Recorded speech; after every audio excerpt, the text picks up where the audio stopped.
Air conditioning 2022 Honda Sport. So this just got a brand new condenser. So it needs its 40 milliliters of refrigerant oil and of course UV trace dye, which I already injected with the oil injector, so that's a done deal. I actually had to take this one off to hook up here. I did it on the low side. I have a muffler between where I put oil and the inletted compressor. My oil has to go through a muffler, and a muffler is like an accumulator, and it'll break up the separation of oil so a straight slug of oil doesn't go right into the compressor. That takes care of that. But what else do you see? Take a close look at this. If you look really close, let's see if I can focus here. There we go. You see this point and this point are high, and you see the service fitting is low. So that means if you look inside here, between here and here, I put 40 milliliters of oil in there. It's filled up with oil like this. This to here is filled up with oil. And if I hook my hose back up and start vacuating, I will literally suck that oil right up here, out into my gauges and down my vacuum. You don't want to do that. And as you can see, the hose is under a vacuum right now. So I get a little nitrogen so I could hook up my hose there. I pump these up with nitrogen, and much easier for little tiny jobs like this.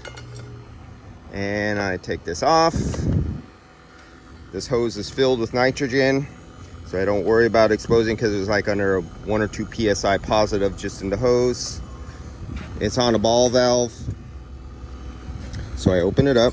So now there's pressure up to this point. You see how this is all collapsed in from being under a vacuum? You see we're at 240 microns. I'm going to put in the nitrogen, and as the nitrogen hits the oil right dead center under velocity, it'll blast it up over, and it'll drop down. Part of it will drop here, and the rest of it will be blasted, and this is in a downward motion. You'll see this open up, and the oil that's sitting in here will be blasted down towards the muffler. So let me turn off the vacuum. So we're now isolated. We're going to read the pressure off the high side, and you'll see it come up as I add the nitrogen. As you can see, the nitrogen is all the way up to this point. I do not have this screwed down. I do have this screwed down, so you'll actually see the pressure come up. And that means I zeroed out the system and blasted away the refrigerant oil from this area, so when I put it on the vacuum pump, it doesn't suck it right back out. So let's do that right now. And make sure, yep. Okay, there we go. This is now blowing nitrogen into the system, and as you can see, we're already positive. There we go. Now I am positive with dry nitrogen, and it blew all the refrigerant oil. If this was a glass tube and you can see it, you would have seen the nitrogen hit that under a high velocity and blow the refrigerant oil in 2 directions. And now if you look at the hose is now round and puffy. And if you look at the hose is on a downward, so the oil went down away from this area. We are now good to go. So we're closed here. We're closed here. You can see I'm positive 11 right there. You see I'm 0 on the low side. So let's disconnect this. And I got a lot of these. I have them filled up. I have nitrogen. I do have CO2. I have alcohol, one where they're filled up with alcohol, pressurized under nitrogen at 140 psi. It's like 99.9% alcohol for flushing out my gauges. I even have mini ones with refrigerant in them, and I have an emergency, dire emergency. If all else fails and I filled up my recovery units, I could use one of these as a recovery unit for a Honda, because this is like a 2.5 pound cylinder, and a Honda is like a pound and a half, and I can use it as a, it is not meant for that. But I did a video on that. One time I had an emergency at the end of the day, and I needed to recover some YF refrigerant.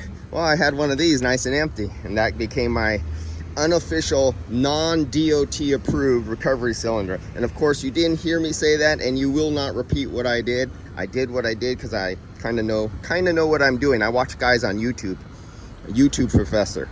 All right, so YouTube professor is going to grab his hose here, and he is going to hook up right here, but he's not going to screw it down all the way. Why is he not going to screw it all the way? Even though I know I have really nothing in here, I'm 11 psi on the high side. I have the vacuum off. I am going to bleed a little of this to purge any little air that might be right out here. I'm going to vacuum it anyway, but I am going to purge a little bit. Let's watch it. You see that little right there, and you hear the hiss right there? That was it. Anything that could have been there, would have been there, is there. So now, I blew this away, but to make sure, and I have nitrogen here, I'm gonna sweep it. I'm actually gonna pull the nitrogen out of the high side because my low side is now filled, as you can see by this hose, filled with dry nitrogen. So let's open it here. It's open on the high, closed on the low. And when we get down, then I'll open the low. And I shouldn't have done that under, well, I should have bled it out under a little more not positive pressure into my vacuum pump. But that's what happens when you pay attention to doing a video and not all. And you can see this is starting to collapse right here. It's getting a little flatter. Can you see that? Watch it collapse. Let's see if we can look at the vacuum at the same time. Get it there in the background. See it collapsing. And you can see, if you look at the low side fitting, you see it's unscrewed right now. And actually I can screw it in so we could just read there. So we're just drawing out of it. There we go.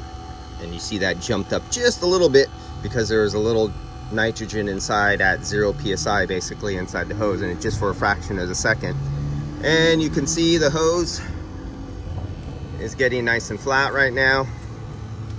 Now, the level of nitrogen in the system, air, whatever you want to think of it as, has decreased to such an extent, we're down here at 800 microns, that if I start drawing a vacuum here by opening up this, there will really be no velocity mass flow that can suck accidentally oil back up to the system cup here. It's down into the molecular level. We're reaching the 500 micron point.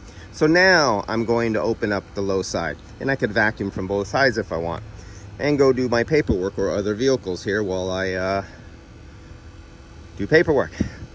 Now we're good to go. Now there's no possible way of sucking out the oil that I just injected because I went through all the procedures of blowing it out of the way. And I know by injecting oil on this one, since it was 40 milliliters, I did not have a direct shot of a liquid slug of oil right into the compressor. Yes, they usually will live. A million guys have done it a million times before, and the compressors have lived, and sometimes they didn't.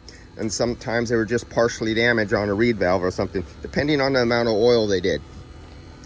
But I got the muffler for protection on this one with a small amount of oil. And as you can see, this hose is really collapsed. All right, that's it for now, guys. I gotta get working.